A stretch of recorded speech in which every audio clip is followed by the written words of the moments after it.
Good afternoon, people. Coming at you one more time. Today is September the 8th, 2021, and we get ready to start this off right. Coming at you talking about that clown Brian. Y'all know who he is by now. Hey, listen, this guy has actually been hoodwinking y'all.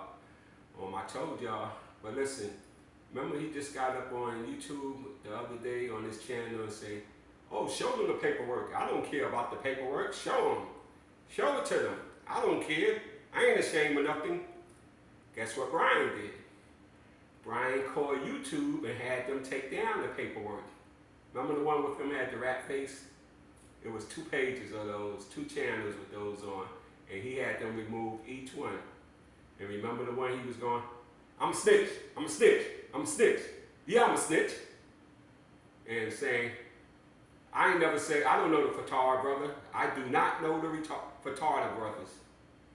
He had that one taken down too. This dude is unbelievable. He's advertising something called peroxide.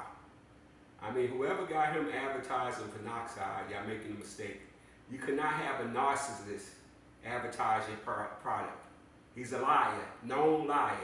So who's ever gonna believe, you understand, that stuff works? And actually, I see doing the opposite to him. He's becoming very more erratic than the stuff he's doing. But I got something for you to advertise, bro.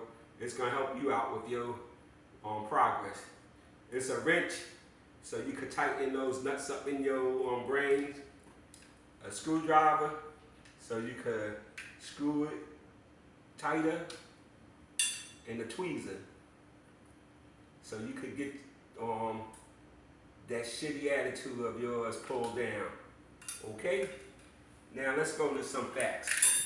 Hey, remember the guy say Kool is a confidential informant. He's been working for the state and feds since the Tyson fight that happened in 91.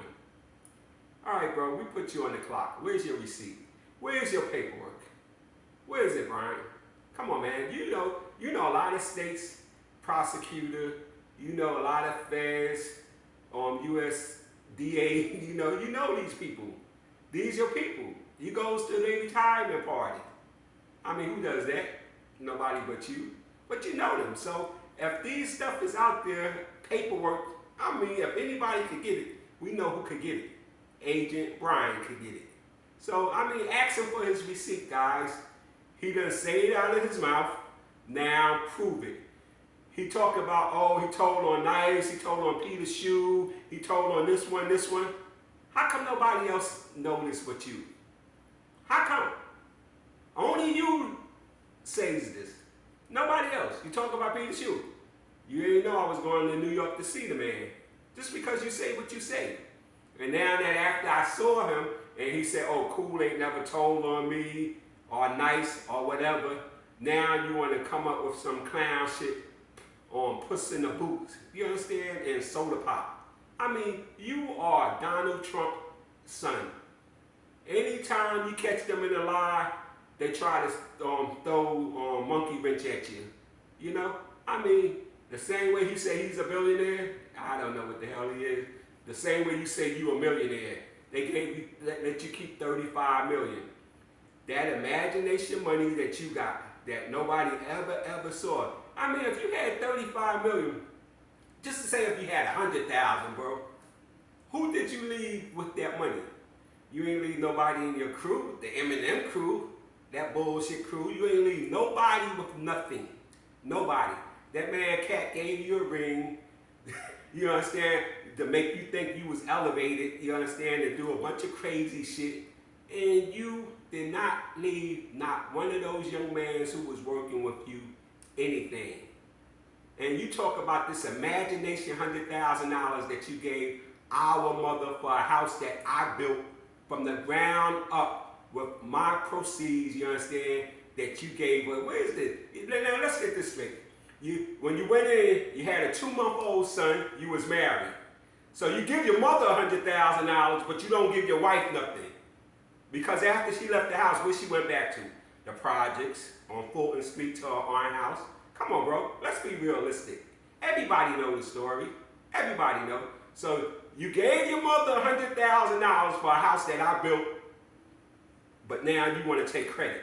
I mean, you want my life so bad, bro. What is it? What is it? You know what? I've been reading this corny transcript of your book that this is what I'm going to reprint eventually. You understand? So they can see how corny this shit is.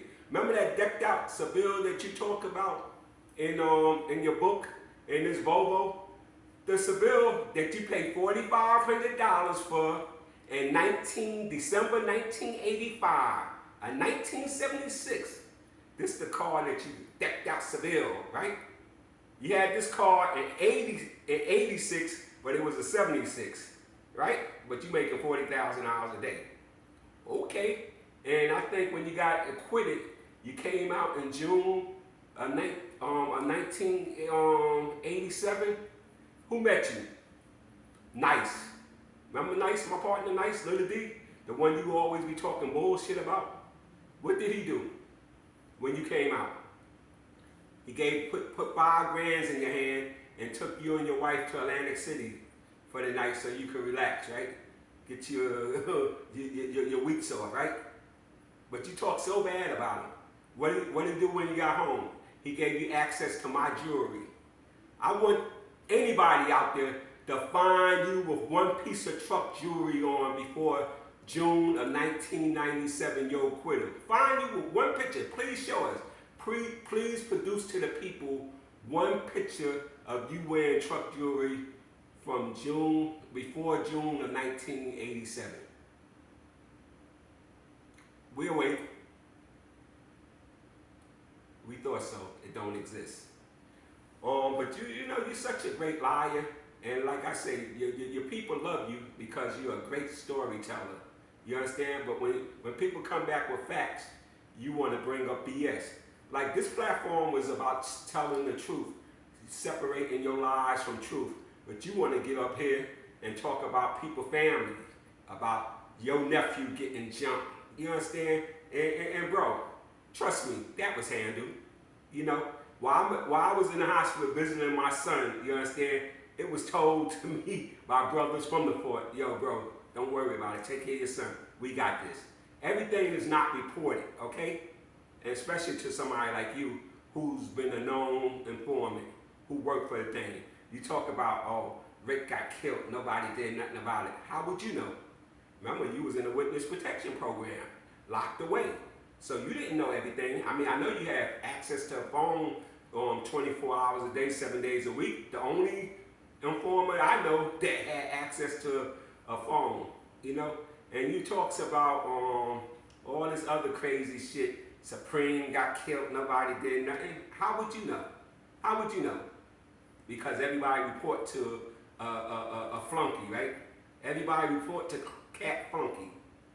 Yes, you was Cat Flunky. You was a worker. That's exactly what you was. You took out contract killings. That's what you did. Type of shit you on. And then we want to go back to, you know, some of this stuff is so long that I got to make notes. I'm not like you to do everything off the top of my head because this is nothing rehearsed. You understand? I mean, and then you still a rat. You understand? You're out here making false accusation about who is this person, tell them about that, man. You still trying to get people indicted with your false accusation. But guess what? Guess who's not worried about it? Guess who don't lose no sleep, no night over none of the stuff you say? Me. That's who. Because I'm not worrying about none of that BS. You cannot blackmail me or extort me with your lies. Your lies will never be stronger than my truth. And that's a fact. That's a fact. You understand? So you keep on bringing up any kind of accusation you want, you know? I mean, the truth is the truth.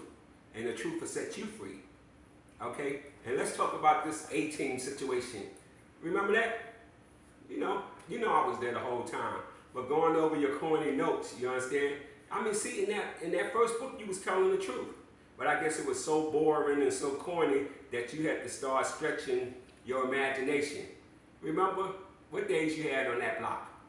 Sunday through Wednesday, the slowest day of time, from 11 a.m. to 3 p.m., making probably $2,000 to $3,000 a day. Remember that? I do.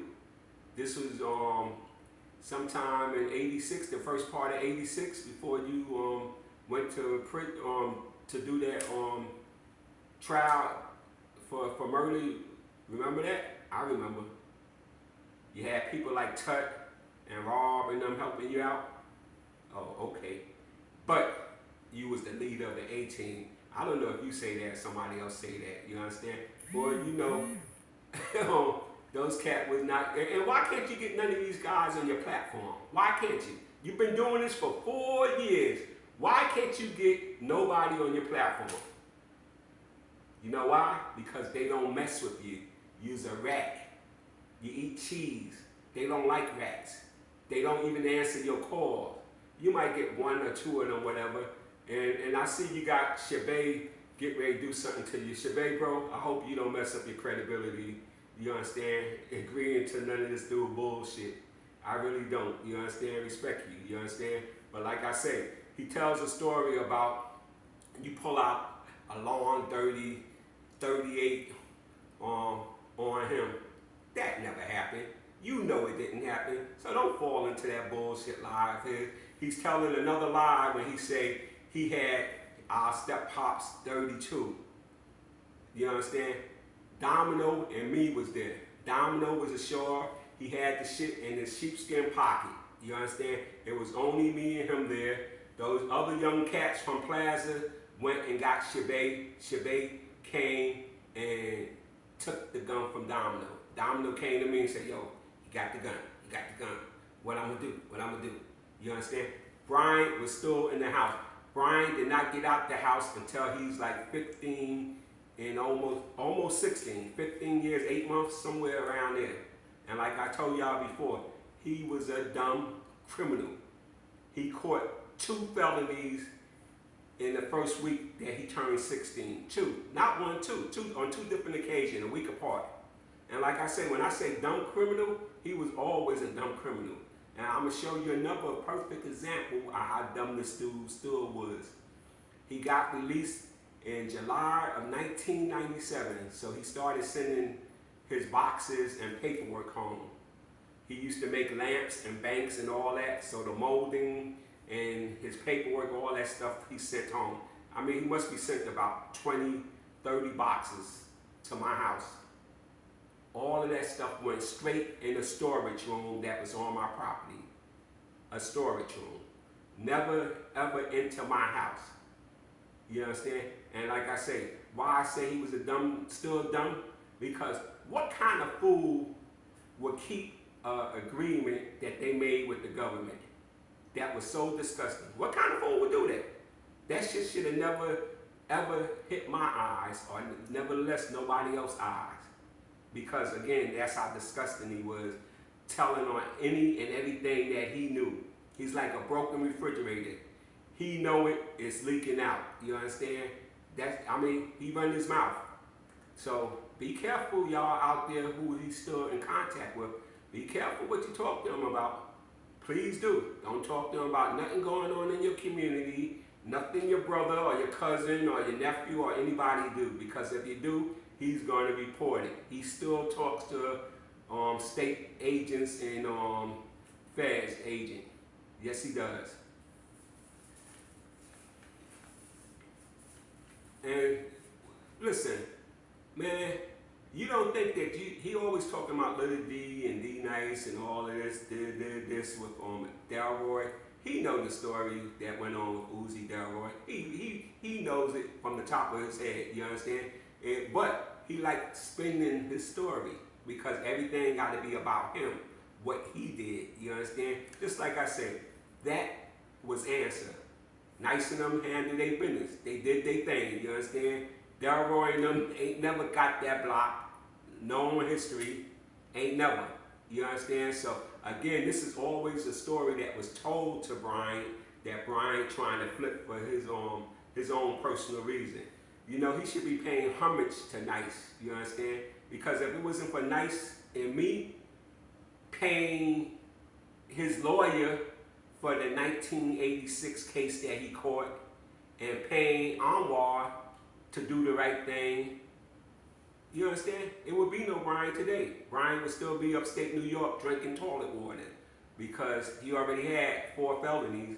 So he would have been in upstate New York still drinking toilet water. But he want to sit here and act like somebody's a punk and they can do nothing. Everything do not get reported. Remember that. Because we know who you are. And what else?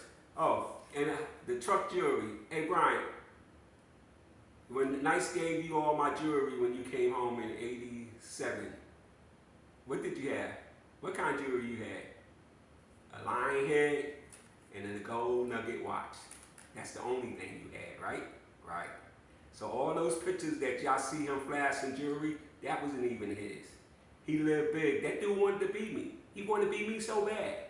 If you read his Carney books, I don't know if this is actually in the book. I know what's in these transcripts that I got here, that he had a spot on Ralph and Pacific and one on Bergen. You understand? That nigga is a total liar. Those was not his spot. Those are spots I ran. And on Marion and Hopkinson. It was 3 of us over there who had that spot. And he was in one of the bosses. He was a lookout. We hired him as a lookout. Watch out for when the police come. You understand? That's what he was hired as. He ain't never had a spot. He had one spot in Brooklyn in Coney Island after he came home from that '87 acquittal. Before that, he had the spot on Fountain and Sutter. That spot with the A-team. But he was a worker also. Never, nothing more than a worker. Like I said, now, he was doing stupidity stuff in the streets of New York. Yes, that he was doing. He was doing stupid stuff in Queens. That he was doing. I think before they had that horse collar indictment that came down, he did made him and a partner named Bobo. They did, I think that spot did, they say 30,000 within 36 hours. That's still not a 24-hour thing. But that was one day and only one day.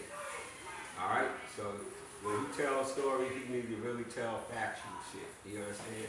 But we're going to continue this another time.